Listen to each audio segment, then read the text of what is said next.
C Joseph Vijay எனும் நான்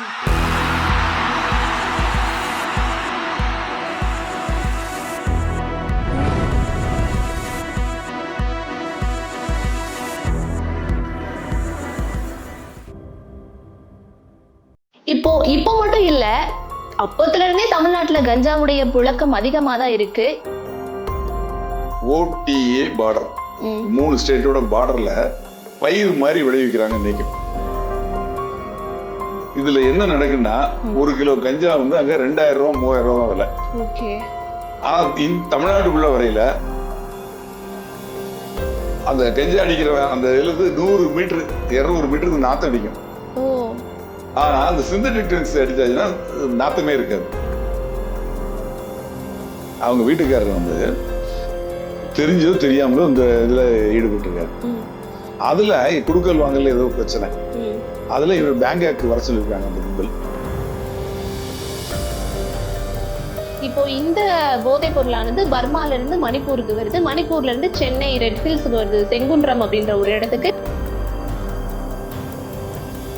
ஜெயில சிறை உள்ளிட்ட நிறைய சிறைகள்ல வந்து இந்த மாதிரி கஞ்சா போதைப் பொருட்கள் வந்து இருக்குது அப்படின்ற மாதிரி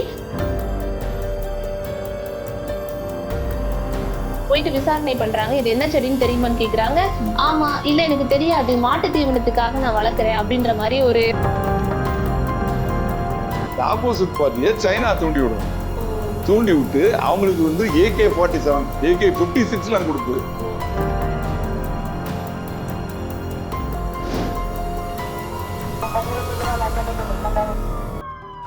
ஓம்லி பாக்ஸ் நேயர்களுக்கு வணக்கம். இன்னைக்கு நம்மளுடைய நேர்காணல்ல ஓய்வு பெற்ற ஏசிபி ராஜாராம் அவர்கள் இணைந்திருக்காங்க. வணக்கம் சார். வணக்கம் சார். இப்போ மட்டும் இல்ல, அப்பத்துல இருந்தே தமிழ்நாட்டுல கஞ்சாவுடைய புழக்கம் அதிகமா தான் இருக்கு. இதை கட்டுப்படுத்த எந்த ஒரு நடவடிக்கையுமே இல்லையா சார்? என்னதான் ஆட்சி மாறினாலும் கஞ்சா, மெத்து உள்ளிட்ட போதைப் பொருட்களோட புழக்கம் மட்டும் குறையறதே இல்லையே, என்ன காரணம் சார்? கஞ்சா வந்து அதோட புழக்கம் அப்படிங்கிறது வந்து அந்த கொரோனா காலத்துக்கு அப்புறம் தான் ஜாஸ்தி ஆச்சு. அதுக்கு முன்னாடி கஞ்சா இருந்தது, இல்லைன்னு சொல்லல. ஆனா எங்கேயோ ஒவ்வொரு இடத்துல ரொம்ப சிம்பிளா தான் இருந்தது, பெரிய லெவல்ல இல்லை. அது வந்து நம்ம தமிழ்நாட்டை பொறுத்தவரை தேனி மலைக்காடுகள்ல தான் விளைஞ்சது. அப்புறம் காவல்துறையோட ஸ்ட்ரிக்ட் ஆக்ஷன்னால அது எராடிகேட் ஆயிடுச்சு. தமிழ்நாட்டுல இப்போது கஞ்சா உற்பத்தி இல்லை. உற்பத்தி இல்லைன்னு சொல்றீங்க? உற்பத்தி நிச்சயமா இல்ல. அதான் சொல்றேன், அதான் சொல்ல வரேன். அதாவது தமிழ்நாட்டுல கஞ்சா உற்பத்தி செய்யப்படவில்லை, அது நிச்சயமா உறுதியா சொல்றேன். ஆனால் வெளி மாநிலங்கள்ல இருந்து நமக்கு வருது. எதனால இந்த அளவுக்கு கஞ்சாவோட புழக்கம் ஜாஸ்தி ஆச்சு அப்படின்னா, இந்த கொரோனா காலகட்டத்துல வந்து போதைக்கு அடிமையான போதை பிரியர்கள் அப்படி வச்சுக்குவோங்க, அவங்களுக்கு வந்து வருமானம் இல்லை. அரசு டாஸ்மாக் கடைகள் மூடப்பட்டது, பணப்புழக்கம் இல்லை. ஆனா போதைக்கு அடிமையானவங்க அதை விட்டு வெளியே வர முடியல. அப்போ அவன் தேடி போறான் போதையை தூக்கி. அப்போ வந்து இந்த கஞ்சா வந்து 5 ரூபாய்க்கும் 10 ரூபாய்க்கும் சின்ன சின்ன பொருட்கள்லாம் கிடைக்குது. அப்போ அதை பயன்படுத்த ஆரம்பிக்கிறான். பயன்படுத்த ஆரம்பிச்சாச்சுன்னா ஒரு 5 ரூபா கொடுத்து ஒரு பொட்டலம் வாங்கினா அதை அடிச்சோம்னா ஒரு நாள் 24 ஹவர்ஸ் போதை இருக்கு. உடனே அந்த சமயத்துல வேற வழி கிடையாது, வேற எந்த போதை வஸ்துவும் கிடைக்கல. அப்போ இதை நோக்கி போக ஆரம்பிச்சாங்க. இதோட தேவை ஜாஸ்தியாச்சு. தேவை ஜாஸ்தியானோன்னு இங்க ப்ரொடக்ஷன் இல்லை. ஆந்திரா, ஒரிசா, தெலுங்கானா ஓடிஏ பார்டர் 3 ஸ்டேட்டோட பார்டர்ல பயிர் மாதிரி விளைவிக்கிறாங்க. இன்னைக்கும் நெற்பயிர் மாதிரி விளைவிச்சு அதை வந்து அறுவடை பண்ணி ஸ்டாக் வச்சிருக்காங்க. விளைவிக்கிறது ஒரு கும்பல், அதை வாங்கி மொத்த லெவல்ல ஸ்டாக் வச்சிருக்கிறது இன்னொரு கும்பல். அங்க இருந்து வாங்கிட்டு தமிழ்நாட்டுக்கு வர்றது டிரான்ஸ்போர்ட். அது ப்ரொடக்ஷன், அது ஸ்டாக், ரெண்டாவது டிரான்ஸ்போர்ட். இந்த டிரான்ஸ்போர்ட்டுங்கிறது எப்படின்னா, கருவாட்டுக்குடியில வச்சு எடுத்து வராங்க, ட்ரெயின்ல எடுத்து வராங்க, கார்ல எடுத்து வராங்க, 2 வீலர்ல எடுத்து வராங்க, பஸ்ல எடுத்துட்டு வராங்க. இங்க எடுத்துட்டு வர்றது டிரான்ஸ்போர்ட்டிங், அது ஒரு கும்பல். அதை வாங்கி மொத்தமா இவங்க பிரிச்சு விற்கிறது, ஒவ்வொரு இடத்துக்கும் கொடுக்கறது, அது ஒரு கும்பல். அதை வாங்கி இங்க இருந்து எடுத்துட்டு அந்த இடத்துல கொண்டு ஒவ்வொருத்தருக்கும் கொடுக்கறது, விற்கிறவங்களுக்கு கொடுக்கறது, சப்ளை பண்றது, அந்த டிரான்ஸ்போர்ட்டிங் ஒண்ணு. அடுத்தால விற்கிறது ஒண்ணு. இது தவிர இதுல என்ன நடக்குன்னா, 1 கிலோ கஞ்சா வந்து அங்க 2000 ரூபா 3000 ரூபா தான் விலை. ஆனா தமிழ்நாட்டுக்குள்ள வரையில அது 40,000 இருந்து 60,000 ஆயிருக்கு. எதனால இவ்ளோ ரேட்? டிரான்ஸ்போர்ட்டிங் போலீஸ் எல்லாம் ஏமாத்தி எடுத்துட்டு வர வேண்டியது இல்லையா? அங்கங்க லஞ்சம் கொடுத்து. ஆமா, அங்க இருந்து விளைவிக்கிறோம் ஒருத்தன், அதை வாங்கி ஸ்டாக் வைக்கிறோம் ஒருத்தன், அவன் ஸ்டாக் வச்சு விற்கிறான், அதை வாங்கி இங்க கொண்டு வரான், இங்க வந்து ஹோல்சேல்ல வாங்கி டிஸ்ட்ரிபியூட் பண்றான், அதை வாங்கி விற்கிறான். அப்படி வரையில அதோட விலை கூடி போகுது. Okay sir. இப்போ சொல்லி முடிச்சிடுறேன். அந்த உடனே இதனால என்னாச்சு, போதைப் பொருள் வந்து அப்போ வந்து அந்த 2 வருஷம் கொரோனா பீரியட்ல கஞ்சா வந்து ஃபுல்லா உள்ள வந்துருச்சு. வந்த உடனே இவங்களுக்கு அது ரொம்ப பிடிச்சு போச்சு, போதை பிரியர்களுக்கு. திருப்பி கொரோனா பீரியட் முடிஞ்சு டாஸ்மாக் ஆரம்பிச்சதுக்கு அப்புறம் டாஸ்மாக் 100 ரூபாய்க்கு மேல போச்சு குவார்டர். அதை அடிச்சா 3 மணி நேரம் தான் போதை இருக்கு, இது ஒரு நாள் முழுக்க இருக்கு. அதனால எல்லாரும் இந்த பக்கம் போக ஆரம்பிச்சாங்க. இப்ப இந்த சமயத்துல இது வந்து உள்ள வந்து பூந்த சமயத்துல இதுக்கு பேரலா இப்ப நீங்க சொன்னீங்களே மெத்தாபெட்டமைன், ஹெராயின், இது மாதிரி போதை வஸ்துக்கள் அது வர ஆரம்பிச்சிருச்சு. அது இங்க கிடையாது, அதுவும் நம்ம தமிழ்நாட்டுல கிடையாது, வெளி நாட்டுல இருந்து வருது. ஆப்கானிஸ்தான் தான் உலகத்துக்கு 33% சப்ளை பண்றாங்க. அங்க பாப்பி செடிகள்னு ஒரு செடியை வளர்த்து அதை அறுவடை பண்ணி அதை அரைச்சு அது கூட சில கெமிக்கல்களை சேர்த்து அதுல ஹையஸ்ட் இதுதான் வந்து ஹெராயின். அந்த ஹெராயின் வந்து 1 கிலோ 7 கோடி. மெத்தபெட்டமின் அதெல்லாம் அதுக்கு அடுத்த ஸ்டேஜ். அதெல்லாம் வந்து சிந்தட்டிக் ட்ரக்ஸ். கொக்கைன் அப்படிங்கிறது வந்து அது மரத்துல இருந்து வரக்கூடியது, அதுவும் ஒரு ட்ரக், அதுவும் வெளிநாட்டுல இருந்து தான் வருது. இப்போ இந்த கஞ்சா உள்ள வந்துருச்சு, இதுவும் வந்துருச்சு. திருப்பி வந்து கொரோனா முடிஞ்சதுக்கு அப்புறம் இதோட விலை ஜாஸ்தியா இருக்கு எங்க டாஸ்மாக். அதனால இதோட தாக்கம் ஜாஸ்தியா இருக்கு. புரியுதுங்களா உங்களுக்கு? இதே மாதிரி அந்த கொரோனா டயத்துல மற்ற நாடுகள்லயும் தேவைப்பட்டப்போ நம்ம நாட்டுக்கு இங்க உள்ள வந்தது இல்லையா, தமிழ்நாட்டுக்கு இங்க இருந்து வெளியே போக ஆரம்பிச்சது. கடற்கரை இருக்கு இல்லையா, இப்போ எடுத்துக்கிட்டீங்கன்னா தூத்துக்குடி, திருச்செந்தூர், நாகப்பட்டினம், இங்க இருந்து ஸ்லோனுக்கு, அது மாதிரி மலேசியாவுக்கு, இந்த மாதிரி மற்ற நாடுகளுக்கும் இங்க இருந்து போக ஆரம்பிச்சிருச்சு. இப்ப அது மாதிரி போகையில இன்னும் அதிக அளவுல விலை ஜாஸ்தி ஆகிடுது. இந்த மாதிரி சமயத்துல இந்த ரெண்டுக்கும் என்ன வித்தியாசம்னா, மெத்தபெட்டமைனுக்கு இதுக்கும், அதாவது சிந்தட்டிக் ட்ரக்குக்கும் இதுக்கு என்ன வித்தியாசம்னா, கஞ்சா அடிச்சாச்சுன்னா அந்த கஞ்சா அடிக்கிற அந்த எழுது 100 மீட்டர் 200 மீட்டருக்கு நாத்தம் அடிக்கும். ஆனா அந்த சிந்தட்டிக் ட்ரக்ஸ் அடிச்சாச்சுன்னா நாத்தமே இருக்காது, அதோட விலையும் ஜாஸ்தி. அதனால சினிமாக்காரங்க, வசதியானவங்க, பணக்காரங்கள்லாம் அதை பயன்படுத்த ஆரம்பிச்சாங்க. அப்புறம் ஒரு ஸ்டேஜுக்கு மேல கல்லூரி மாணவர்கள், ஐடி ஃபீல்ட்ல உள்ளவங்க, அப்படியே வந்து இப்ப கடைசியா ஸ்கூல் பையங்க வரைக்கும் தாக்கம் அதிகமா இருக்கு. ஓகே சார், இந்த கொஸ்டின் உங்ககிட்ட கேட்கலாமான்னு தெரியல, ஏன்னா நீங்களும் ஒரு போலீஸ் ஆபீசரா இருந்திருக்கீங்க. இப்போ வந்து கஞ்சாவோட விற்பனைக்கு போலீசாரும் துணை போறாங்க அப்படின்னு கூறப்படுது. ஏன்னா டிபி சத்திரம், எம்ஜிஆர் நகர், கண்ணகி நகர் உள்ளிட்ட நிறைய பகுதிகளில் கஞ்சா மெத்தபெட்டமைனோட விற்பனை வந்து அமோகமா இருக்குது. இதெல்லாம் இப்படி விற்பனை நடக்குது அப்படின்றது போலீஸுக்கும் ஒரு மாதிரி தகவல் வந்து போயிருந்திருக்கும். இருந்தாலும் ஏன் அவங்க வந்து துரிதமா எந்த ஒரு முடிவும் நடவடிக்கையும் எடுக்கிறது இல்லை? காவல்துறைக்கு தெரியாம தவறு செய்ய முடியாது, அந்த ஜூரிஸ்டிக்ஷன் போலீஸுக்கு நிச்சயமா தெரியும். இதை பிடிக்கிறதுக்குன்னு சொல்லிட்டு தனியா வந்து போதைப் பொருள் தடுப்பு பிரிவுன்னு இருக்கு, அப்புறம் வந்து மதுவிலக்கு அமல் பிரிவுன்னு இருக்கு, அவங்களுக்கும் இந்த பொறுப்பு இருக்கு. இந்த காவல்துறையில வந்து சில கருப்பாடுகள் இருக்கு, அவங்க சம்மந்தப்பட்டிருக்காங்க. அவங்க சம்மந்தப்பட்டதுல இதெல்லாம் விசாரிச்சு 3 AC 30 அதர் ரேங்க்ஸ் சம்மந்தப்பட்டிருக்காங்கன்னு சொல்லி அவங்க மேல நடவடிக்கை எடுத்து வெளியூருக்கு மாத்தி விட்டாங்க. அதே மாதிரி இந்த இது மாதிரி விற்கிறது வந்து முன்னாடி வந்து நீங்க சொன்னீங்களா அந்த பகுதின்னு, அதெல்லாம் வந்து குடிசை மாற்று வரி பகுதி. இது அந்த பகுதியில வந்து அந்த காலத்துல கஞ்சா வித்தாங்க, பவுடர் வித்தாங்க, இப்பவும் விற்கிறாங்க இல்லைன்னு சொல்லல. ஆனால் இதுக்கு காரணம் காவல்துறை மட்டுமல்ல, ஆளுங்கட்சியை சேர்ந்தவங்க நிச்சயமா சம்மந்தப்பட்டிருக்காங்க. அவங்க சம்மந்தப்படாம விற்க முடியாது. அவங்களுக்கும் அந்த போதைப் பொருள் விற்கிறவங்களுக்கும் ஒரு அண்டர்ஸ்டாண்டிங். அந்த ஆளுங்கட்சியை சேர்ந்தவங்க வந்து காவல்துறையை வந்து இன்ஃபுளுன்ஸ் பண்ணுவாங்க. நீங்க வந்து கண்டுக்காதீங்க, உங்களுக்கு கேஸ் வேணும்னா நாங்க கேஸ் கொடுக்க சொல்றோம் அப்படின்னு ஆளை கொடுத்து அவங்களே இது மாதிரி பண்ணுவோம் அப்படின்னு பண்ணுவாங்க. இதுல வர சொல்லி முடிச்சிடறேன். அந்த மாதிரி வந்து இந்த 3 பேருக்குள்ள ஒரு லிங்க் இருக்கு. இதுல வந்து இப்ப கேஸ் போடுறோம், பிடிக்கிறோம் அப்படின்னா, பொருளை பிடிக்கிறோம், இது பண்றோம்னா பொருளோட மூலம் எங்க, அங்க போய் பிடிக்க முடியாது. ஓடிஏ பாடுறதுக்கு நம்ம போக முடியாது. இங்க சரக்கு பிடிச்சா யாரு இருந்தாலும் அவனை தான் கேஸ் போடுவோம். ஆனா அங்க கட் பண்ணாதான் இங்க கட் ஆகும். அது மாதிரி வெளிநாட்டுல இருந்து வருது பாருங்க, முந்த்ரா துறைமுகமா குஜராத்ல 30,000 கோடிக்கு பவுடர் வந்தது. அது துறைமுகத்தையே மூடிட்டாங்க. அந்த மாதிரி அது வந்து ஒரு இன்டர்நேஷனல் லெவல்ல அது ஸ்மக்லிங் நடக்குது. இங்க போலீஸ் சம்மந்தப்பட்டிருக்காங்க அப்படின்னா நீங்க கேஸ் போடையில தவறு செய்யறவங்க கேஸ் போடுங்க. அதுக்கு உடந்தையா இருந்தாங்கன்னா அந்த போலீஸையும் அந்த கேஸ்ல சேருங்க அக்யூஸ்டா. கண்டிப்பா அந்த கட்சிக்காரன் யார் அதில் சம்மந்தப்பட்டிருக்காங்க, ஆளுங்கட்சிக்காரனோ எதிர்கட்சிக்காரனோ எவனோ ஒருத்தன் சம்மந்தப்பட்டிருக்காங்க அவனையும் சேர்த்து ரிமாண்ட் பண்ணுங்க. அது மாதிரி பண்ணீங்கன்னா நடக்காது. ஓகே, இப்போ நீங்க இப்ப எதிர்கட்சியா இருக்கக்கூடியவங்க ஆளுங்கட்சியா இருந்தப்போ அவங்க மேல நிறைய விமர்சனங்கள்லாம் வைக்கப்படுச்சு. குறிப்பா பாத்தீங்கன்னா இந்த ஜாஃபர் சாதிக், இப்ராஹிம் அப்படின்றவங்க எல்லாம் திமுகவை சார்ந்தவங்க. அவங்க நிறைய இந்த மாதிரி கஞ்சா மெத்தப்பட்டமைன் கடத்தல்ல ஈடுபட்டு இருக்காங்க. அவங்கதான் வந்து இதுக்கான முக்கிய புள்ளிகளா வந்து நம்ம எல்லாம் பார்த்தோம். தமிழ்நாட்டுல இன்னும் எவ்வளவு முக்கிய புள்ளிகள் சார் இருக்காங்க? அதான் சொல்றேன், அதாவது இது நடக்கக்கூடிய விஷயங்கள் வந்து ஆளுங்கட்சியோட தொடர்பு இருந்தால் மட்டுமே அது தொடர்ந்து நடக்க முடியும். இல்ல ஒரு நாள் திருட்டுத்தனமா வித்துட்டு ஓடிடலாம். ஆனா தொடர்ந்து விக்கிறாங்க, தொடர்ந்து பண்றாங்கன்னா அந்த போலீஸுக்கும் தெரிஞ்சிருக்கணும், அங்க இருக்கிற ஆளுங்கட்சிக்காரங்க சம்மந்தப்பட்டிருக்கணும். அவங்க சம்மந்தப்படாம இதை பண்ண முடியாது.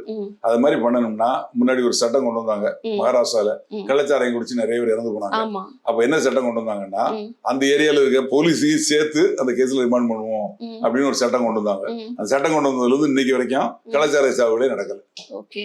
அப்போ அந்த காவல்துறையில சம்பந்தப்பட்டிருக்காங்க அப்படின்னு தெரிய வருது, அது அன்னைக்கு. ஆனா இன்னைக்கு தெரிய வருதுன்னா கட்சிக்காரங்களும் சம்பந்தப்பட்டிருக்காங்க அப்படிங்கிறது. அவங்க மேலேயும் சேர்த்து நடவடிக்கை எடுக்கணும். அந்த நடவடிக்கை இந்த அரசாவது தான் கட்சிக்காரங்க மேல நடவடிக்கை எடுக்குமா? எடுக்க முடியாது. ஏன் முடியாது? முடியும். முதலமைச்சர் நினைக்கணும், நினைச்சா முடியும். எங்க நினைக்கிறாங்க? முதலமைச்சர் வந்து தான் கட்சிக்காரங்களை கூப்பிட்டு இதெல்லாம் இந்த மாதிரி தவறுகள் செய்யக்கூடாது, செஞ்சா உங்க மேல நடவடிக்கை எடுப்பேன், கட்சியை விட்டு எடுத்துருவேன், உங்களை வந்து ரிமாண்ட் பண்ண சொல்லி சொல்லுவேன், ரிமாண்ட் பண்ணி ஜெயிலுக்கு போக வேண்டியிருக்கும், தண்டனை வாங்கி கொடுப்போம்னு சொன்னா அவங்களுக்கு பயம் இருக்கும். அந்த மாதிரி ஒரு சூழ்நிலை வரணும் அப்படிங்கிறது உங்களோட கருத்து. ஓகே சரி. அடுத்ததா வந்து கேரளால ஒரு மாடல் அழகி வந்து கஞ்சா கடத்திட்டு வந்திருக்காங்க. கிட்டத்தட்ட 11,000 கோடி மதிப்புள்ள ஒரு உயர் ரக கஞ்சாவை கடத்திட்டு வந்திருக்காங்க தாய்லாந்துல இருந்து. இப்பெல்லாம் ஆண்களுக்கு நிகரா பெண்களுமே நிறைய இந்த மாதிரி கஞ்சா மெத்தெல்லாம் யூஸ் பண்ண ஆரம்பிச்சிட்டாங்களா சார்? ஆமா, அது வந்து இப்ப இல்ல, ரொம்ப நாளாவே நடக்குது. அதாவது நம்ம கலாச்சாரம்லாம் நம்ம மாறிடுச்சு. என்னைக்கு வந்து இந்த ஐடி ஃபீல்டுங்க வந்ததோ தமிழ்நாட்டுக்குள்ள, வந்ததுக்கு அப்புறம் வீக்கெண்ட் பார்ட்டி அப்படின்னு சொல்லிட்டு ஐடி ஃபீல்ட்ல அவங்க லட்சக்கணக்கில் சம்பளம் கொடுக்குறாங்க. அந்த சனி ஞாயிறு லீவ் வேற கொடுத்துட்றாங்க. அந்த சமயத்துல பார்த்தா இந்த மாதிரி அந்த பெண்கள் பையங்க எல்லாருமே சேர்ந்து போதையில கஞ்சா, பவுடர், அப்புறம் லிக்வர், இது எல்லாத்தையுமே தனியா அவங்க வந்து காட்டேஜ் மாதிரி எடுத்து ஒரே ஆட்டம் பாட்டம் கொண்டாட்டம், அந்த அளவுக்கு போய் அந்த பெண்கள்லாம் வந்து போதைக்கு அடிமையாகக்கூடிய ஒரு சூழ்நிலை ஆயிடுச்சு. நிறைய பாலியல் குற்றங்களும் நிகழ்து இல்லையா? இப்போ கூட அந்த கோயம்புத்தூர்ல ஒரு குழந்தைய வந்து பண்ணாங்க இல்லையா, அந்த குழந்தை விளையாடிட்டு இருக்கல அவங்க அம்மா வந்து போதையில தான் வீட்டுக்குள்ள படுத்திருந்தாங்க அப்படின்னு சொல்லி சொல்லப்படுது. அப்படிங்களா? ஆமா, அந்த அம்மா வந்து குழந்தைய அதோட சகோதரனும் வெளியே விளையாடிட்டு இருந்திருக்காங்க. அப்போ அந்த அம்மா வந்து உள்ள தூங்கிட்டு இருந்திருக்காங்க. அதுக்கப்புறம் அந்த வீட்டுல இருங்க குடியிருந்த பக்கத்து வீட்டுல குடியிருந்தவன் தான் அந்த குழந்தைய கூட்டு போயிருக்கான். கூட்டு போய் அப்புறம் அந்த குழந்தைய கொலை பண்ணி ரேப் பண்ணி அங்க கொண்டு போட்டு எல்லாம் வந்து அப்புறம் வந்து சாயந்தரம் 7:30 மணிக்கு அவங்க அப்பா வர்றாரு. குழந்தையோட அப்பா வந்து அவரு தான் வந்து தேட ஆரம்பிக்கிறாரு. அப்பதான் இந்த அம்மாவை தட்டி எழுப்புறாரு. அது வரைக்கும் அந்த அம்மா போதையில தான் படுத்திருந்ததா சொல்றாங்க. இது அவங்க பேட்டிலேயே அவங்க சொல்றாங்க, நீங்க வந்து இது மாதிரி மது போதையில இருந்தீங்களாமா அப்படின்னு கேட்டா, எங்க வீட்டுக்காரர் வந்து ஃப்ரிட்ஜில் வந்து கூல்ட்ரிங்க்ஸ் வச்சிருந்தாரு, அது கூட இது கலந்து வச்சுட்டாரு, நான் கூல்ட்ரிங்க்ஸ் நினைச்சு தெரிஞ்சு குடிச்சிட்டேன் அப்படின்னு சொல்லி அந்த அம்மா ஒரு யூடியூப்ல பேசியிருந்தது, பேட்டி கொடுத்திருந்தாங்க. கேட்கவே ரொம்ப அதிர்ச்சியா இருக்கு. நீங்க சொல்லுது அந்த தகவல் எங்களுக்கு தெரியுது. அடுத்ததா பார்த்தோம்னா பள்ளி மாணவர்கள் எத்தனை இடத்துல நம்ம பார்த்திருக்கோம். பள்ளி மாணவர்களே வந்து மது அந்த யூனிஃபார்ம்லயே குடிச்சிட்டு ஆட்டம் போட்டதெல்லாம் வந்து பார்த்திருக்கோம். அந்த அளவுக்கு இப்போ வந்து ஆண்கள் பெண்கள் அப்படிங்கிறது இல்ல. இப்ப நீங்க சொன்னீங்க இல்லையா, பேங்காக் தாய்லாந்தோட தலைநகர்ல இருந்து, அந்த பேங்காக் தான் இந்த கிழக்கு ஆசிய இதுல வந்து போதைப் பொருள்கள் நடமாட்டத்துக்கு ஹெட் குவார்ட்டர்ஸே அதுதான். இப்ப நான் சொன்னேன் இல்லையா உங்ககிட்ட, எதுல இருந்து ஆப்கானிஸ்தான்ல இருந்து வருது, அங்க இருந்து வருதுன்னு, எல்லாம் வந்து இங்க இருந்து தான் டிஸ்ட்ரிபியூட் ஆகுது. எனக்கு தெரிஞ்சு நைனா அப்படின்னு ஒரு சினிமா வந்தது, தெரியும் உங்களுக்கு, ஜெயராமன் நடிச்சது. ஜெயராம் இருக்கார் இல்லையா, நயன் படம் தெரியும், சூரியன் நடிச்சது. இது ஜெயராம் தெரியும் இல்லையா உங்களுக்கு, நடிகர் ஜெயராம். அவரு கதாநாயகர் நடிச்சு நைனா அப்படின்னு ஒரு படம். அந்த படம் வந்து கிட்டத்தட்ட ஒரு 15-20 வருஷம் இருக்கும். அப்போ பர்மா பஜார்ல ஒருத்தர் கடை வச்சிருந்தாரு எனக்கு தெரிஞ்சவர். அப்போ அந்த பகுதியில் நான் வந்து ஹார்பர்ல இன்ஸ்பெக்டரா இருந்தேன். என்கிட்ட வந்து பேசுவார், வருவார். அப்போ அவர் வந்து நான் சினிமா எடுக்கிறேன் அப்படின்னு சொன்னாரு. அப்போ இந்த மாதிரி ஒரு படம் எடுக்கிறேன் அப்படின்னாரு. அந்த படம் எடுத்து அதுக்கு படத்தை ரிலீஸ் பண்ணாங்க. அந்த இதுக்கெல்லாம் நான் கூப்பிட்டா நான் போகல எதுக்கும். அப்புறம் அந்த படத்தோட கேசட்லாம் கொண்டு கொடுத்தாரு என்கிட்ட. அந்த படமெல்லாம் ஓடி இதுதானதுக்கப்புறம் அதுக்கப்புறமா அப்போ நான் இன்ஸ்பெக்டர். அதுக்கப்புறம் கொஞ்ச நாள் கழிச்சு நான் ஏசி ஆகி நான் வந்து பெரம்பூர்ல ஏசியா இருக்கேன், செம்பியத்துல. அப்போ எங்க டிசி ஆஃபீஸுக்கு டிசியை பார்க்கறதுக்கு ஏதோ ஒரு வேலையா அஃபிஷியல் ஒர்க் அப்போ இருக்கையில ஒரு லேடியும் அவங்க அப்பாவும் வந்தாங்க. அப்போ அந்த அம்மா வந்து என்னோட பேரை பார்த்துட்டு, சார் வணக்கம் சார், எங்க வீட்டுக்காரரு சொல்லியிருக்காரு உங்களை தெரியும்னு சொல்லியிருக்காரு அப்படின்னாப்புல. இப்போ யாருமா அப்படின்னு கேட்டேன்னு சொன்னாரு. ஆமா தெரியுமே அப்படின்னு. அவரை காணல சார் அப்படின்னாங்க. அப்புறம் எதுக்காக இருந்தீங்க? டிசிகிட்ட தான் கம்ப்ளைண்ட் பண்ண வந்திருக்காங்க. சரி வாங்கன்னு சொல்லி டிசி வீட்டு போனேன். அவங்க வீட்டுக்காரர் வந்து தெரிஞ்சோ தெரியாமலோ இந்த இதுல ஈடுபட்டிருக்காரு. அதுல குடுக்கல் வாங்கல ஏதோ பிரச்சனை. அதுல இவர் பேங்காக்கு வர சொல்லியிருக்காங்க அந்த கும்பல். பேங்காக்கு போனவர் திரும்பி வரவே இல்லை. ஆக அப்ப என்ன அர்த்தம்னா பேங்காக்ல இந்த கும்பல் அவரை அங்க கொலை பண்ணிட்டாங்க.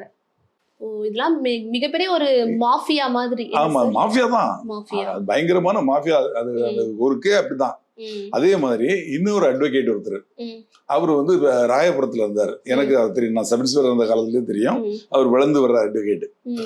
அவர் ஒரு நாள் வந்து அவரும் ஒரு ஒய்ஃபும் பாண்டி பஜார்ல ஏதோ ஜாமான்கள் வாங்கிட்டு காரை எடுக்க போறாங்க.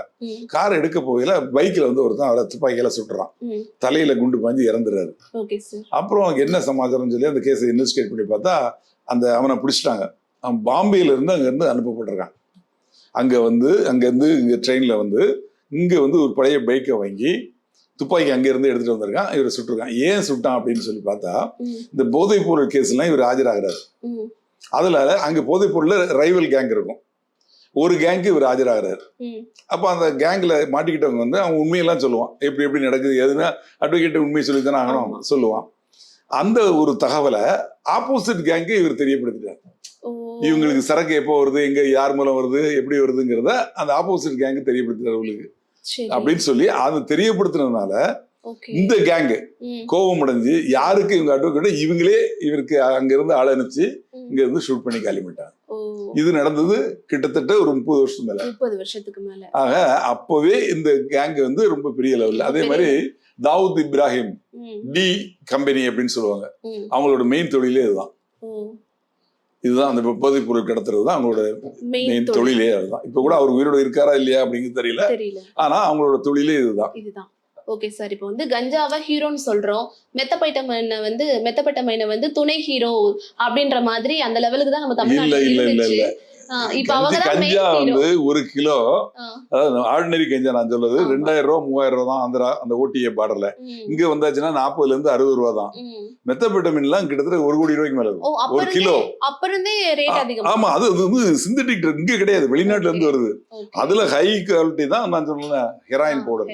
அது 1 கிலோ 7 கோடி 1 கிலோ. ஓகே சார், இப்போ இந்த போதைப் பொருளானது பர்மால இருந்து மணிப்பூருக்கு வருது, மணிப்பூர்ல இருந்து சென்னை ரெட் ஹில்ஸுக்கு வருது, செங்குன்றம் அப்படின்ற ஒரு இடத்துக்கு. அதுதான் வந்து இந்த போதைப் பொருளை பதுக்கி வைக்கிறதுக்கான ஒரு முக்கிய பகுதியா பார்க்கப்படுது. அங்க இருந்து தூத்துக்குடி, ராமநாதபுரம் அந்த மாதிரியான மாவட்டங்களுக்கு போய் அங்க இருந்து வந்து இலங்கைக்கு வந்து கடத்தலானது நிகழுது. நல்ல ரூட் எடுத்திருக்கீங்க. ஆமா சார், இவ்ளோ போலீஸ் இருந்தும் இவ்ளோ செக்அப் என்ன விஷயம் அப்படின்னு நீங்க சொல்றதுல இருந்து நான் புரிஞ்சுக்கிட்டது சொல்றேன். மணிப்பூர் பக்கத்துல இருக்குது பர்மா, மணிப்பூர் வந்து இந்தியா, பர்மா வேற ஒரு நாடு. அந்த பர்மால இருந்து இங்க கடத்தப்படும், இங்க இருந்து அங்க கடத்தப்படும். நிறைய வெளிநாடுகளுக்கு எல்லாம் கேளுங்க என்ன விஷயம்னு சொல்லிடுறேன். அந்த பர்மால இருந்து அந்த காலத்துல நம்ம தமிழர்கள் வந்து நிறைய பேர் அங்கிருந்து அகதியா அனுப்பப்பட்டாங்க. 66 69 இதுல அந்த மாதிரி அகதியா வந்தவங்க நிறைய பேர் இங்க இருக்காங்க. இவங்களோட உறவினர் அங்க இருக்காங்க. அவங்களுக்கு இவங்களுக்கும் தொடர்பு இருக்கு. அப்போ அந்த வழியா அவருக்கு வயா மீடியா எதுன்னா அந்த அசாம் பார்டர் தான். மோரே அப்படின்னு ஒரு இடம் இருக்கு. அந்த மோரேங்கிறது வந்து தான் நமக்கும் அவங்களுக்கும் உள்ள பார்டர். அங்க வந்து மிலிட்ரி எல்லாம் இருக்காங்க. ஆனா இவங்க அவங்களுக்கு தெரியாம அங்கிருந்து பொருள்களை இங்க கொண்டு வருவாங்க, இங்க இருந்து பொருள்களை அங்க கொண்டு போவாங்க. இந்த சந்தனக்கட்டெல்லாம் அந்த காலத்துல கடத்தி போவாங்களா, அது மாதிரிதான் எடுத்துட்டு போவாங்க. அங்க இருக்கிறவங்களோட உறவினர்கள் இங்க இருக்காங்கல்ல, இவங்க எடுத்துட்டு போய் பார்டர் தாண்டி அங்க மாத்தி கொடுக்கறதுக்கு ஆள் இருப்பாங்க, அங்க மாத்திடுவாங்க. அதே மாதிரி அங்க உள்ள பொருள் இங்க வரும். அப்படியே வந்து மணிப்பூர், அசாம் சொல்றீங்க இல்லையா, அந்த மாதிரி வர்றதுக்கு இப்ப பர்மா வந்து இப்ப மிலிட்ரி ஆட்சியில இருக்குது. அங்க வந்து ஒரு சரியான ஆட்சி இல்ல. ஆமா, ரொம்ப நலிவான சூழ்நிலையில இருக்கு. மணிப்பூருங்கிறது நம்ம ஸ்டேட், பார்டர் வந்து சைனா இருக்கு. இது மணிப்பூர்ல இப்ப ஏற்கனவே கலவரம் நடக்கு. 2 பிரிவினர்கிட்ட, 2 ஜாதியை சேர்ந்தவங்க கிட்ட, ஒரு ஜாதி வந்து ஆல்ரெடி மலை ஜாதின்னு சொல்லி அறிவிக்கப்பட்டு அவங்க மலை ஜாதிக்குள்ள இதெல்லாம் அவங்க வந்து அனுபவிச்சுட்டு இருக்காங்க. இன்னொரு ஜாதியும் எங்களையும் மலை ஜாதியை அறிவிக்கணும்னு சொல்லி அவங்க போராட்டம் நடத்தி அவங்களே அறிவிச்சிட்டாங்க. அறிவிச்சதுனால இவங்க 2 பேருக்குள்ள சண்டை. இதுல என்ன பண்றாங்க, ஒரு பார்ட்டியை வந்து யார அறிவிச்சாங்களோ அவங்க வந்து நம்ம அரசுக்கு சப்போர்ட்டா இருக்காங்க. இந்த ஆப்போசிட் பார்ட்டியை சைனா தூண்டி விடுறாங்க. தூண்டி விட்டு அவங்களுக்கு வந்து AK-47 AK-56 எல்லாம் கொடுத்து அவங்கள அனுப்பிச்சு இவங்க ஆட்களை சொல்றாங்க. இப்ப அந்த மாதிரி அங்க பிரச்சனை ஓடிட்டு இருக்கு. அது அங்க ரொம்ப நாளா வந்து அந்த பிரச்சனை இருக்குது. அந்த மணிப்பூர்ல வந்து அது மலைப்பகுதினால கஞ்சா விளையும். இந்த பார்டர்ல உள்ள பிரச்சனைனால நம்ம நாட்டை கெடுக்கணுங்கிறதுக்காக சைனாக்காரங்க அந்த பக்கம் இருந்து அவங்க போதை பவுடரை கொடுத்து அனுப்புறாங்க. அது வந்து இங்க நேர வரையில அதுக்கு சம்பந்தப்பட்டவங்க லிங்க் உள்ளவங்க இருக்கக்கூடிய பகுதி இந்த பகுதி. அதனால இங்க வருது. இங்க வர்றதுனால இப்ப நீங்க சொல்றது இந்த பக்கம் வந்து இங்கேயும் சப்ளை ஆகுது, இங்க இருந்து வெளிநாடுகளுக்கும் சப்ளை ஆகுது. சார், இது வந்து இப்போ செங்குன்றம் அப்படின்ற இடம் முக்கியமான இடம் அப்படின்னு சொல்றோம். அங்க நிறைய காவலர்களை வந்து ஒரு இப்படி கண்காணிக்கிறதுக்காக போட்டுட்டு மோப்ப நாய்களோட உதவியோட இதெல்லாம் அது கரெக்டுமா. அது வந்து அங்க இருந்தா தானே அந்த அதுல சம்பந்தப்பட்ட ஆட்கள் வெளியே இருப்பாங்க. புரியுதா? அவங்களுக்கு வந்து அந்த காலத்துல அங்க இருந்திருப்பாங்க. இப்ப அவங்களோட தாத்தா பாட்டி யாராவது இருப்பாங்க. இந்த மாதிரி தவறு செய்யறவங்க அங்க இருக்க மாட்டாங்க. அவங்க இருந்தாதான் போலீஸ் போய் பிடிச்சிருவாங்களே. அவங்க வந்து அந்த ஊரு அவ்வளவுதான். ஆனா அங்க இருக்க மாட்டாங்க, வேற எங்கேயோ இருப்பாங்க. அவங்க தொழில பண்ணுவாங்க. நீங்க சொல்ற மாதிரி அவங்களோட லிங்க் இந்த பக்கம் இருக்கும். ஆனால் அவங்க ஆள் இருக்க மாட்டாங்க. அது யார் என்னன்னே அட்ரஸே தெரியாது. பைக்ல வருவாங்க, டக்குன்னு கை மாதிரி அப்படியே வாங்கிட்டு போயிருவாங்க. அந்த மாதிரி எல்லாம் கேள்விப்பட்டிருக்கோம். அடுத்தது எங்களுக்கு ரொம்பவே ஒரு அதிர்ச்சிகரமான தகவல் என்னன்னா, நம்ம சென்னை புழல் சிறையில தான் நிறைய கஞ்சா, மெத்தப்பட்டமைன் உள்ளிட்ட போதைப் பொருள் புழக்கம் இருக்கு அப்படின்னு நியூஸ் பேப்பர்லயே போட்டிருக்காங்க. இது அங்க இருக்க ஆபீசர்ஸ்க்கு எல்லாம் தெரியுமா, தெரியாதா? அங்க உள்ள எப்படி சார் கஞ்சா எந்த பகுதி சொல்றீங்க? சென்னை புழல் சிறை. புழல் ஜெயில சொல்றீங்க? சிறை உள்ளிட்ட நிறைய சிறைகள்ல வந்து இந்த மாதிரி கஞ்சா போதைப் பொருட்கள் வந்து இருக்குது அப்படின்ற மாதிரி நாங்க நியூஸ்ல பார்த்தோம் சார். அது குறித்து சொல்லுங்க. அதாவது ஜெயிலுக்கு தனி டிபார்ட்மெண்ட். அந்த ஜெயிலுக்குள்ள யாரும் வந்து அவ்வளவு லேசா போக முடியாது.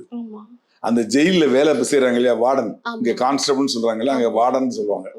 அந்த வார்டன் கூட உள்ள போகணும்னா அவரோட போனை கொடுத்துட்டு தான் போகணும். டியூட்டிக்கு போறாங்க இல்லையா, டியூட்டிக்கு போகல என்ட்ரன்ஸ்லயே அவங்க போனை தான் அங்க வந்து ஆஃப் பண்ணி அங்க வச்சுட்டு தான் அங்க உள்ள போகணும்.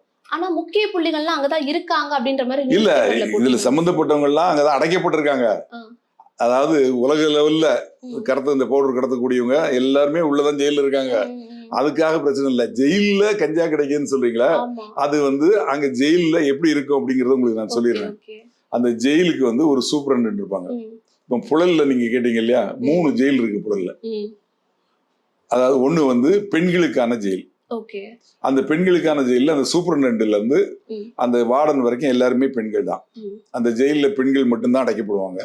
இந்த குற்றங்களில் ஈடுபடக்கூடிய, இந்த குற்றங்கள்ல திருட்டு குற்றங்கள் மற்ற எந்த குற்றங்கள் ஏற்படக்கூடியவங்க தண்டனை பெற்றவர்கள் எல்லாருமே அந்த பெண்கள் சிறையில தான் அடைக்கப்படுவாங்க.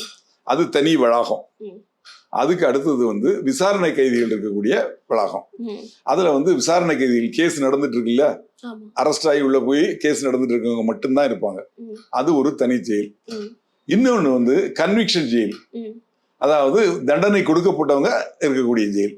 அதுக்கு தனி சூப்பரண்ட் இருப்பாங்க. இது 3மே தனித்தனி வளாகம். இதுல இருந்து அங்க போக முடியாது. இப்போ ஒண்ணு எடுத்துக்குவோம், விசாரணை கைதிகள் அப்படின்னு எடுத்துக்கோங்க. இந்த விசாரணை கைதிகள் இதுல வந்து உள்ள வந்ததுக்கு அப்புறம் அங்க உள்ள வந்து தனித்தனியா பிளாக்கா பிரிச்சிருப்பாங்க. ஒரு 5 பிளாக் 6 பிளாக் இருக்கும். அந்த ஒரு பிளாக் அப்படிங்கிறது வந்து அது கிட்டத்தட்ட அதுக்கும் ஒரு காம்பவுண்ட் வால் இருக்கும். அதை தாண்டி போக முடியாது. 2 காம்பவுண்ட் வால் இருக்கும். அதுல அந்த காம்பவுண்ட் வாலுக்குள்ள இருக்கக்கூடிய இடத்துல தனி சிறை, தனியா ஒருத்தர் இருக்கக்கூடியது, 2 பேர் இருக்கக்கூடியது, 4 பேர் இருக்கக்கூடியது, 10 பேர் இருக்கக்கூடியது, 50 பேர் இருக்கக்கூடிய டாமிட்ரி, இந்த மாதிரி இருக்கும். ஒன்னொன்னுக்குமே பாத்ரூம் உள்ளே அட்டாச் இருக்கும். இவங்களை 6 மணிக்கு வந்து வெளியே திறந்து விட்டுருவாங்க. வந்தாச்சுன்னா அந்த இது இருக்கு இல்லையா, அந்த பிளாக்ல அங்கேயும் இடம் இருக்கும், மரங்கள்லாம் இருக்கும். அதுக்கு கீழே உட்காந்துருப்பாங்க. வெளியே அங்க சுத்திட்டு இருக்கலாம். இவங்களுக்கு காலையில டீ கொடுப்பாங்க, அப்புறம் டிஃபன் கொடுப்பாங்க, மத்தியானம் சாப்பாடு கொடுப்பாங்க. வாரத்துக்கு 3 நாள் சிக்கன் கொடுக்குறாங்க. நைட்டு 6 மணிக்குள்ள இவங்களுக்கு சாப்பாடு கொடுத்து இவங்களும் அந்த இதுல உள்ள அடைச்சிருவாங்க. அடைச்சி போட்டிட்டு அதுக்கு இன்சார்ஜ் ஒருத்தர் இருப்பாரு, வார்டன். அவர் ஒரு சென்டரான இடத்துல உட்காந்துருப்பாரு. உட்கார்ந்து இருக்க இடத்துல இருந்து இவங்க உள்ள என்னென்ன நடக்குது பாக்குற மாதிரி இருக்கும். அப்படி அவங்களுக்கு ஏதாவது ஒரு பிரச்சனை, யாருக்காவது உடம்பு சரியில்லை அப்படின்னா உடனே அவங்க குரல் கொடுத்தாங்கன்னா இவங்க உடனே போய் அவங்க பார்த்து அங்க உள்ளே ஹாஸ்பிட்டல் இருக்கு, ஹாஸ்பிட்டல் அட்மிட் பண்ணுவாங்க. இல்ல முடியலன்னா கவர்மெண்ட் ஹாஸ்பிட்டலுக்கு வரணும்னா நம்ம ஸ்டான்லி ஹாஸ்பிட்டல்ல தனியா இதுக்குன்னே இது இருக்கு, வார்டு இருக்கு. அந்த வார்டு ஜெயில் மாதிரி இருக்கும். அதுல போலீஸ்லாம் இருப்பாங்க. உள்ள வந்து அட்மிட் பண்ணி அவரை ட்ரீட்மெண்ட் பண்ணுவாங்க. இந்த இதே மாதிரி கன்விக்ஷன் உள்ளவங்களுக்கு இருக்கு. இது போக இப்ப லேட்டஸ்டா அங்க உள்ளேயே வந்து கோழி வளர்க்குறாங்க. இவங்களுக்கு சிக்கன் கொடுக்குறாங்கல்ல, அதுக்காக கோழி வளர்த்து அதுக்கு போக மீதி இருக்க கோழியை வித்துடுறாங்க வெளியே. பெட்ரோல் பங்க் கான்விக்ட் வாட்டர் வச்சு நடத்துறாங்க. கான்விக்ட் பிரிசனர்ஸ் இருக்காங்கல்ல, அவங்கள வச்சு பெட்ரோல் பங்க் நடத்துறாங்க. ஷூ தயார் பண்றாங்க, உள்ளே டிஃபன் தயார் பண்றாங்க. எல்லா வசதிகளும் இப்ப பண்ணிருக்காங்க. அவங்களுக்கு அவங்க வந்து மாறுறதுக்கு உள்ள எல்லா வழிகளுமே இருக்கு. அதனால அந்த ஜெயிலுக்குள்ள ஒரு வார்டனே போக முடியாது. சிலர் அத்து மீறி தெரியலாம், தவறுகள் இருக்கும், இல்லைன்னு முடியாது. காவல்துறையிலயும் 10% கெட்டவங்க இருப்பாங்க, அதுல ஜெயிலையும் இருப்பாங்க கெட்டவங்க. அவங்க வந்து சில தவறுகள் செய்யலாம். அதை நீங்க சொன்ன மாதிரி எடுத்துட்டு போறதுக்கு வாய்ப்பு உண்டு. இது போக ஜெயிலுக்கு வராங்க இல்லையா, இவங்கள இந்த அதாவது சிறைவாசியை பார்க்க வராங்க இல்லையா, அவங்க வந்து அவங்களுக்கு பிரெட் கொடுக்கலாம், பழம் கொடுக்கலாம், அதோட சேர்த்து உள்ள வச்சு கொடுத்துருவாங்க. அதையும் செக் பண்ணி தான் அவங்க வாங்கி அவங்களுக்கு இஷ்யூ பண்ணுவாங்க. இதையும் மீறி சில தவறுகள் நடக்கலாம். ஆனா நீங்க சொல்ற மாதிரி அவ்வளவு இயல்பெல்லாம் ஒன்றும் பண்ணி முடியாது, வாய்ப்பு இல்ல. இது மட்டும் இல்ல, இது கண்காணிக்கிறதுக்கு ஒரு உளவுத்துறையில இருந்து அங்க ஒரு டிஎஸ்பி போட்டிருக்காங்க. வெளியே இருந்து தூக்கி அடிக்கிறாங்களா, வரவங்க யாரு வராங்க, யாரு போறாங்க, யாரை வந்து பார்க்க வராங்க, இதெல்லாம் வாட்ச் பண்ணி இதையும் மீறி தவறுகள் இதெல்லாம் நடக்கதான் செய்யுது, இல்லைன்னு சொல்ல முடியாது. ஓகே சார், இப்ப நம்ம கஞ்சா பத்தி நிறைய பேசிட்டோம். அடுத்ததா உயர் ரக கஞ்சாவை வீட்லயே வளர்க்கலாமே சார்? அப்படியா? அந்த எல்லா கஞ்சாவே வீட்டுல வளர்க்கலாம், ஆனா வளர்க்க கூடாது, சட்டக்கூடாது. அது செடி தானே, அது என்ன இருக்கு சாதாரண செடி. நீங்க பாத்துருக்கீங்களா? ஆமா, இன்னைக்கு கூட கஞ்சா செடி நீங்க பாத்துருக்கீங்களா? சோசியல் மீடியால பாத்தேன். துளசி செடி இருக்குல்ல, துளசி செடி மாதிரியே இருக்கும். அந்த செடி இலை கொஞ்சம் பெருசா இருக்கும். ஆமா, இன்னைக்கு ஒரு விவசாயி அப்படிதான் மாட்டினாரு. சோசியல் மீடியால அந்த ரீல் கூட வைரல் ஆச்சு. போலீசார் போயிட்டு அங்க போயிட்டு விசாரணை பண்றாங்க. இது என்ன செடின்னு தெரியுமான்னு கேக்குறாங்க. ஆமா, இல்ல எனக்கு தெரியாது, மாட்டு தீவனத்துக்காக நான் வளர்க்குறேன் அப்படின்ற மாதிரி ஒரு பொய் சொல்றாரா இல்ல அவருக்கு தெரியலையான்னு தெரியல. ஆனா அது கஞ்சா செடி இவ்வளவு பரப்பளவுல வந்து அது பறந்து வளர்ந்து. பரவாயில்ல, ஸ்டான்லி ஹாஸ்பிட்டல்ல ஆமா அங்க கஞ்சா வளர்ந்து எப்படி வளர்ந்தது தெரியுமா? தெரியாது சார். இது மாதிரி இந்த கஞ்சா அடிக்கிறாங்கல்ல, அது வந்து அந்த கஞ்சாவோட விதையும் இருக்கும். அந்த கஞ்சா தூள்னு சொல்றாங்கல்ல, அந்த இலை, அந்த செடி, அதோட கிளை, இதெல்லாம் இருக்கு இல்லையா, இதெல்லாம் சேர்த்துதான் இது பண்ணுவாங்க. அப்போ வந்து அதோட விதைகளும் இருக்கும். இவங்க அடிச்சுட்டு தூக்கி தூர போடுறாங்கல்ல, அந்த விதை விழுந்து அந்த இடத்துல யாருமே கேட்கறதுக்கு ஆள் இல்ல, அதுல வளர்ந்து கஞ்சா செடியா வளர்ந்துருச்சு. ஓகே சார், அதான் அந்த ஹைட்ரோபோனிக் அப்படின்ற உயர் ரக கஞ்சாவை வீட்லயே வளர்க்கலாம்னு சொல்றாங்களே சார், அப்ப எப்படி சார் போலீசார் இதெல்லாம் கண்டுபிடிக்க முடியும்? வளர்க்க மாட்டாங்க, ஏன்னா அதை வளர்த்தா ஜெயிலுக்கு போகணும்னு தெரியும். அந்த போதைப் பொருள் தடுப்பு சட்டம் அப்படின்னு இருக்கு இல்லையா, அந்த சட்டம் 2000 அமலுக்கு வந்தது, NDBS ஆக்ட் அப்படின்பாங்க. அதுல என்னன்னா, கஞ்சாவையோ எந்த போதைப் பொருளையோ நீங்க கொஞ்சம் வச்சிருந்தா உங்களுக்கு 10 வருஷம் தண்டனை, 10 லட்சம் ரூபாய் அபராதம். ஆனா இது கவர்மெண்டே வளர்க்குறாங்களே சார். இருங்க, நான் சொல்லி முடிச்சிருந்தேன் அப்படிங்கிறது அந்த சட்டம். அதன்படி முதல்ல நாங்கெல்லாம் நிறைய பேருக்கு கன்விக்ஷன் வாங்கி கொடுத்துருக்கேன். ஆனால் இப்போ சட்டம் மாற்றப்பட்டிருக்கு. எவ்வளவு குவான்டிட்டி இருக்கோ அதுக்கு அந்த மாதிரி தண்டனை. அதிகமா வச்சிருந்தா அதிக தண்டனை, கொஞ்சமா வச்சிருந்தா கொஞ்சம் தண்டனை. இதோட கொடுமை என்ன தெரியுமா? நீங்க நான் எல்லாரும் மருத்துவ பயன்பாட்டுக்காக 10 கிராம் கஞ்சா வச்சுக்கலாம். இந்த சட்டத்தை எங்க போய் சொல்ல முடியாது. அப்ப வந்து இது காவல்துறைக்கு உள்ள சேலஞ்சஸ்ல இது ஒண்ணு. ரெண்டாவது வந்து இப்ப அதிக லெவல்ல கஞ்சா மாட்டுது, போதைப் பொருள் மாட்டுது. எங்களுக்கு வந்து தடைய அறிவியல் துறை அப்படிங்கிற லேப் ஒண்ணுதான் இருக்கு. இப்போ முன்னாடி ஒரு மாசத்துக்கு 10 கேஸ் வருதுன்னு வைங்க, இப்போ 10,000 கேஸ் வருது. இப்போ 10,000 சாம்பிளும் கோர்ட்டு மூலமா அங்க போகும். அவங்க செக் பண்ணி இது கஞ்சாதான், இது வந்து போதை பவுடர் தான், இது மெத்தாபெட்டமின் தான், இது ஹெராயின் பவுடர் தான் சொல்லி சர்டிஃபை பண்ணணும். அதுக்கு வசதி இல்லை. ஆக அந்த வருஷப்படி பார்த்தா நாளாகுது. நாளாச்சுன்னா இவங்களுக்கு ஜாமீன்ல விட்டுறலாம், ஓன் ஜாமீன்ல. இப்ப வெளிநாட்டை சேர்ந்தவங்க வந்து பவுடர் கேஸ்ல மாட்டான்னு வைங்க, இங்க டிலே ஆச்சுன்னா ஜாமீன்ல போயிடுவான். ஜாமீன்ல போனா திருப்பி கிடைப்பானா? கிடையாது. அப்ப போய் என்ன பண்ணுவான்? இதுதான் பண்ணுவான். ஓகே, இத்தனை ஆண்டு கால ஆட்சியில வந்து இவ்ளோ கஞ்சா மெத் அப்படின்ற மாதிரி நிறைய புழக்கங்கள் இருக்கு. இப்ப தாவேக ஆட்சி காலத்துல வந்து விஜய் முதல்வரான பின்னாடி 171 டாஸ்மாக்குகளை வந்து இழுத்து மூடினதா வந்து நம்மளுக்கு தகவல் வெளியாயிருக்கு. ஆனா தகவல் அறியும் உரிமை சட்டத்துல வந்து அதை நம்ம கேட்டோம்னா அதுக்கான எந்த ஒரு உண்மையான பதிலுமே அவங்க சொல்லல. இது ஒரு பக்கம் டாஸ்மாக் கடைகள் மூடப்பட்டாலும் கஞ்சா புழக்கம், மெத்தபெட்டமைன், இப்ப கூட மடிப்பாக்கத்துல பாத்தீங்கன்னா 2040 வலி நிவாரண மாத்திரைகள், அதுலயும் கூட போதை வருமானு எனக்கு தெரியல, அதையும் இப்ப கண்டுபிடிச்சிருக்காங்க. இப்ப சுட சுட செய்தி வந்திருக்கு. அப்ப முதல்வர் விஜய் அவர்கள் வந்து இதுக்கெல்லாம் நடவடிக்கை எடுப்பாரா, அரசு அதிகாரிகளை வந்து வேலை செய்ய விடுவாரா அப்படின்ற மாதிரி எனக்கு ஒரு கொஸ்டின் நீங்க எழும்புது. ஏன்னா நான் ஓப்பனாவே பேசுறேன், எல்லா ஆட்சி காலத்திலையும் தவறு பண்றவங்க வந்து அந்த ஆளும் கட்சியை சேர்ந்தவங்களா இருக்கிறாங்க. ஒரு விதமான சப்போர்ட் இல்லாம அது பண்ண முடியறது இல்ல. இந்த ஆட்சி காலத்துல வந்து இந்த மாதிரி குற்றவாளிகள் வந்து கைது செய்யப்பட நிறைய வாய்ப்பு இருக்கா சார்? அதாவது குற்றம் செய்யறவங்களை காவல்துறை கடுமையான நடவடிக்கை எடுத்து அவங்களுக்கு நீதிமன்றம் மூலமா தண்டனை வாங்கி கொடுக்கணும். அதுக்குதான் காவல்துறை இருக்குது.